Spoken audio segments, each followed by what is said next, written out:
Hey YouTubers, I am here, number 5 series on the 2017 lawyers to help you work with your lawyers, help you understand this different world that sometimes if you feel that you're being abused or rude language, it's tough. It's really tough when you have to ask for help and you've been very independent all your life.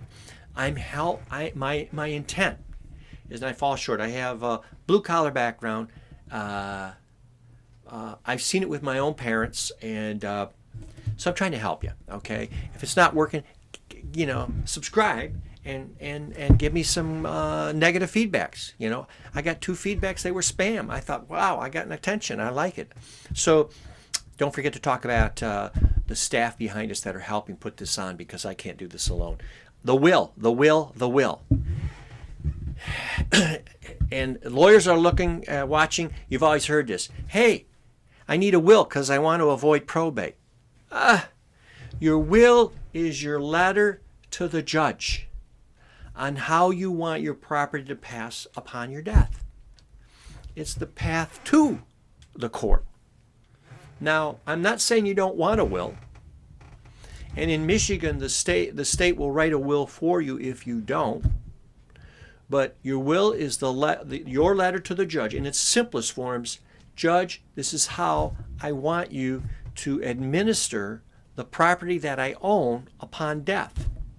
And the administration process goes through paying all the people that you owe money to, and then getting the property. I want 10% to go to the Red Cross. I want Susie Smith, my neighbor, to be paid for helping me mow the grass. Give her $25. I want my 3 children each to get a third. Oh, by the way, I have a 4th child nobody knows about. Not really a child, but I treat him as a child, adopted. I want them to get 25% or $5,000. All that stuff goes on. That's what you're telling the judge.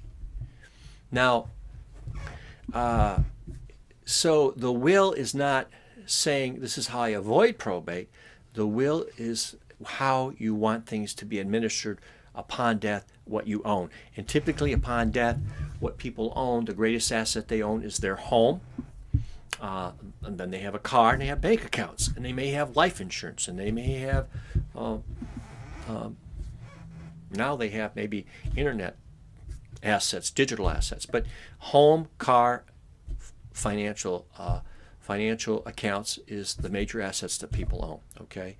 And some may be having a business, and your will is going to have a little advanced course on the will. Your will may have the ability to continue the business. That's probably going to also, maybe if you want to nominate someone to be guardian over your children, it'll be in the will. It doesn't have to be in the will. In Michigan, it can be outside the will. But there are other little things. And there's an ethical will where you say to the children, I want you to be like me and work hard and stuff like that, or I want to give you the greatest thing I can give you is our family tradition of coming together 4 times a year. These are ethical things. These are exceptions to the basic of what a will is.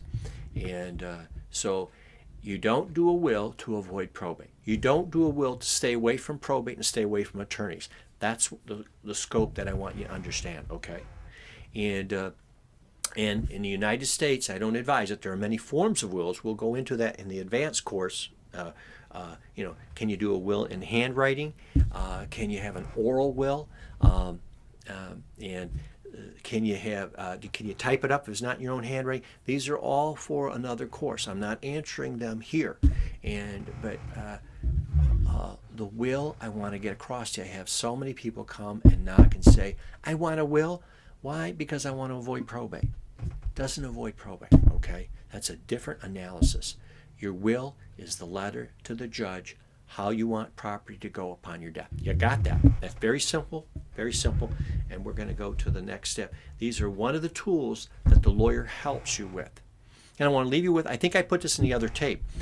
When you're approaching the lawyer, asking for help, remember the man that owned the gas station back in the 50s, and the person drove their car into the gas station back when they were mechanics there and said, fix my muffler. Well, they fixed the muffler. And the customer says, but my car still don't run. And the mechanic says, I know, you didn't have a problem with your muffler. And so when you're coming to a lawyer, you say, I want a will. Well, how about reversing that and saying, as I age, upon my death, I want my assets to go to A, B, and C. How about that? Try it a little bit different. Now, you may end up with, and I think that a will do that. But is there a way that I can avoid lawyers and avoid court? How do I do that? So start with, you've got the car going to the mechanic, and you're going to dictate what the mechanic's going to do. Hey, fix the muffler. He fixes the muffler. You still got a broken car. So we're going to take the car to the mechanic, and we're going to say, the car needs to be tuned up. The car's not running. Will you fix my car? Then the mechanic's eyes are going to brighten up, and he's not going to go and do everything. He's going to give you an estimate. So you go to the lawyer and you say, hey, I want to get fixed here. I have these problems. And tell him what you want. I'm worried about control of my medical decisions. I'm worried about control of my financial decisions. I'm worried a lot about, before I die, how I will live. That's a separate problem. Or I'm worried about after death. That's a separate problem. I'm worried about this continuum of life where we begin at birth, we end at death, and somewhere incapacity hits. Incapacity is at midnight. What happens between 10 o'clock and midnight when I have diminished capacity? My lights are flickering. What can I do now to plan for that then? That's the way you want to talk to the lawyer. Plan for my care, people who will touch my body. Plan for my stuff, how my stuff gets somewhere else. And you know what? How do I plan for disputes when there's a disagreement? How do I do that? And I got to tell you something I'm embarrassed to talk about, lawyer. I got great kids. I got great spouse. But some of them are bigger sinners than others. How do I have them be decision makers and touch my stuff, but I don't want them to rob the bank? I don't want, I'm the in-laws for somebody and I'm not their retirement plan. So I'm nobody's retirement plan. Tell the lawyer that and say, I want John Doe to make these financial decisions, but I want to be protected so that he don't run to Tahiti with my property with a girlfriend. Can I bond him? Can I restrict him? How can I shift that risk away from him? And again, remember, your will is your letter to the judge. And nothing wrong with talking about it, but I want to give you some other options, some other mantras. Hey, what are my options?